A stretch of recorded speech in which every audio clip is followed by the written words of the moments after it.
Bonsoir la communauté, j'espère que tout le monde se porte à merveille. Pour commencer, vous voyez la vidéo qui passe actuellement et vous voyez à peu près le système d'irrigation qui se trouve dans cette vidéo. Si vous êtes surtout dans le jardinage ou bien dans le maraîchage, ce système d'irrigation va vous permettre d'économiser beaucoup de temps, de carburant et beaucoup de choses. Il y a des avantages et des inconvénients. Ce système d'irrigation s'appelle système d'irrigation par aspersion à bande perforée. Donc, je vais vous apprendre à installer ce système-là depuis chez vous. Restez jusqu'à la fin de la vidéo. Abonnez-vous, c'est vraiment important. Abonnez-vous, aimez la vidéo. Donc pour commencer, nous allons premièrement aller sur le tableau pour voir les stratégies, la procédure qu'il faut suivre premièrement pour avoir ce système d'irrigation. Alors, après ça, nous allons passer à l'installation nous-mêmes. Le grand avantage avec ce système, c'est que vous pouvez l'installer depuis chez vous à la maison. Si vous avez et même dans votre jardin, vous pouvez installer ce système-là. Si vous avez une bonne pression à la maison, il faut disposer de 2-3 bandes dans votre jardin et vous pouvez facilement procéder à l'arrosage. Donc, dans cette vidéo, je vais vous apprendre étape par étape comment vous pouvez, même si vous n'avez aucune formation, comment vous pouvez jumeler les tuyaux, quels sont les tuyaux qu'il faut, quels sont les matériaux qu'il faut. Je vais vous apprendre ça pour avoir ce système-là et nous allons faire la démonstration ensemble et arroser ensemble. Donc, si tu as ton camarade, si tu as quelqu'un qui peut profiter de ça, n'hésitez pas à partager la vidéo pour l'amener à profiter de ce privilège-là. C'est un cadeau que je vous fais. Ceux qui ne se sont pas encore abonnés, c'est le moment pour vous de vous abonner. Alors, on se voit tout à l'heure. Alors, voici les 6 grands points que nous allons toucher lors de notre installation. Premièrement, nous allons suivre la procédure ensemble. Donc, premièrement, nous allons faire la visite du terrain. Nous allons faire la visite du terrain. Deuxièmement, lors de la visite du terrain, nous allons repérer la source d'eau. C'est par rapport à la source d'eau que nous allons voir quel tuyau qu'il faut prévoir. Donc, nous allons repérer la source d'eau. Après, nous allons mesurer le terrain. C'est suite à cette mesure-là que nous allons établir maintenant, une fois à la maison, le schéma d'installation. On voit qu'il sera au deuxième point. Au troisième point, nous allons fabriquer les gagés qui vont se passer à la maison. Il y a certains qui le font au champ, mais je vais vous apprendre comment nous allons fabriquer notre propre gagé depuis la maison pour faciliter les tâches. Okay. Le quatrième point, nous allons passer à l'installation. Donc, une fois fabriqué les gagés à la maison, nous allons maintenant aller au champ. Et tout ce qu'on appelle le gagé, ça vient. Et suivez seulement, vous allez bientôt découvrir ce qu'on appelle un gagé. Du coup, en irrigation, bien sûr. Du coup, et après ça, nous allons passer dans le champ pour faire l'installation avec les gagés là et les autres tuyaux. Nous allons faire l'installation. Et le cinquième point, après l'installation, nous allons faire la démonstration. Est-ce que vraiment l'eau passe? Il n'y a pas un tuyau qui est bloqué quelque part. Il n'y a pas un tuyau qui est bouché aussi quelque part. Du coup, nous allons faire une petite démonstration.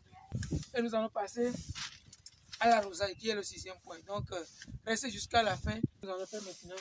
On va passer à la visite du terrain et à la mesure du terrain. C'est tout à l'heure. Nous sommes sur le terrain. Nous allons maintenant procéder à la mesure du terrain. Mais premièrement, qu'est-ce que nous allons faire? Nous allons repérer la source d'eau. Pour repérer la source d'eau, il faut chercher la source d'eau qui est très proche de votre site. Là, vous voulez faire votre installation pour avoir une bonne pression. Du coup, l'eau que nous allons utiliser, c'est le fleuve, la rivière. Donc, ce fleuve, nous allons voir là où c'est plus proche de notre surface irrigable. Et bon, moi, j'ai déjà installé une partie du système. Aujourd'hui, je vais installer la deuxième partie et je vais le faire ensemble avec vous. Normalement, le fleuve a 10 mètres de profondeur, environ 10 mètres, 10 à 12 mètres de profondeur.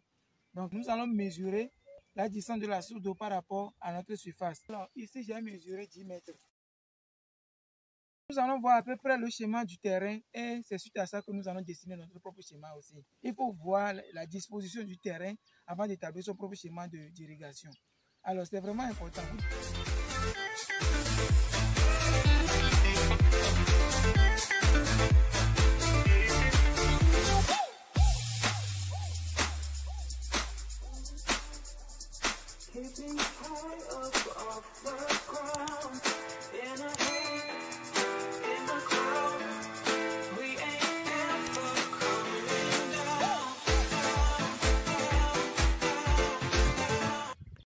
Alors, une fois la visite effectuée, nous allons maintenant procéder au dessin du schéma d'installation. Donc, je vais vous expliquer ce petit schéma que nous allons faire et une fois dans le champ, vous allez mieux comprendre. Alors, la source d'eau que nous avons repérée ici, donc nous avons mesuré déjà à 10 mètres de la source d'eau commence le champ. Donc, ici, j'avais 10 mètres. Ça fait 10 mètres ici. La longueur du champ fait 60 mètres et la largeur fait 45 mètres. Donc, pour avoir un système simple, efficace et qui va vous permettre d'économiser le carburant, normalement les bandes ont la capacité d'arroser 2 mètres de part et d'autre, c'est-à-dire à gauche et à droite. Mais nous n'allons pas donner les 2 mètres à gauche et à droite parce que ça va nous bouffer beaucoup de carburant. Donc, nous allons faire un schéma moyen. Nous allons prendre l'intervalle de 2,5. Puisque nos planches que nous allons faire sont des planches de 2,5 de largeur et de 20 mètres de longueur. Ouais. Donc, nous allons suivre les planches. C'est par rapport à ces planches-là nous allons établir le schéma. D'accord? Pas forcément ça. Hein. Il y a plusieurs schémas. Il y a plein de schémas. Vous devez voir ce qui va vous arranger pour ne pas aussi trop dépenser. D'accord? Mais il ne faut pas aussi trop économiser. Nous allons prendre l'eau depuis la rivière pour traverser le champ.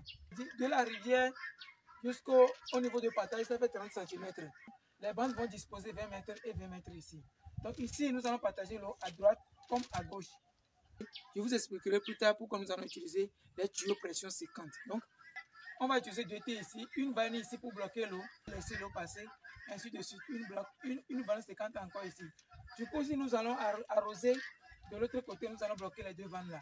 Si nous allons arroser aussi de l'autre côté, nous allons bloquer les 2 vannes là, ainsi de suite.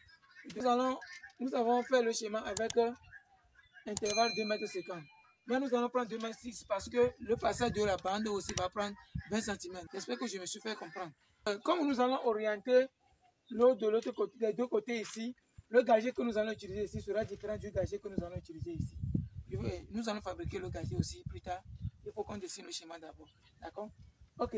Après, vous pouvez revenir sur cette vidéo pour bien regarder le schéma. Une fois au champ, vous allez facilement comprendre. Maintenant, qu'est-ce que nous allons faire? Nous allons fabriquer les gaziers. Mais nous allons faire tout ça là, à la maison. Alors, nous allons continuer notre formation. Pour ceux qui tombent pour la première fois sur cette vidéo, nous sommes en train d'installer un système d'irrigation par aspersion à bande perforée dans notre propre jardin. Donc, si ça vous intéresse ou bien si le thème vous intéresse, allez vous abonner premièrement. Donc, nous allons continuer. L'autre fois, je vous ai cité quelques tuyaux et les accessoires qu'il faut pour faire notre installation. Dans cette vidéo, je vais vous présenter premièrement ces matériels-là. La plupart du temps, il y a certains qui font la plus grande partie de leurs travaux dans le champ et sous le soleil. Moi, je ne fais pas ça. Vous voyez, je suis assis sous ma paillote. Je vais vous montrer comment vous pouvez faire la plus grande partie de l'installation depuis la maison. On continue. Bon, voici à quoi ressemblent les T50. Nous allons travailler avec les tuyaux pression, je vous ai précisé ça, parce que les tuyaux pression sont des tuyaux durables. Les tuyaux PVC ne sont pas efficaces en termes d'irrigation. Vous installez avec les tuyaux PVC, après quelques temps, et ces tuyaux commencent par se casser, c'est pas bien. Du coup, nous allons aller avec les tuyaux pression qui ont plus de résistance. Alors, on voit à quoi ressemblent les T50. Voici les T50 et ça va jouer un rôle primordial dans notre installation. Et voici les vannes. Ça, ce sont les vannes 50. Vous allez voir à peu près leur épaisseur. C'est vraiment différent des vannes 32.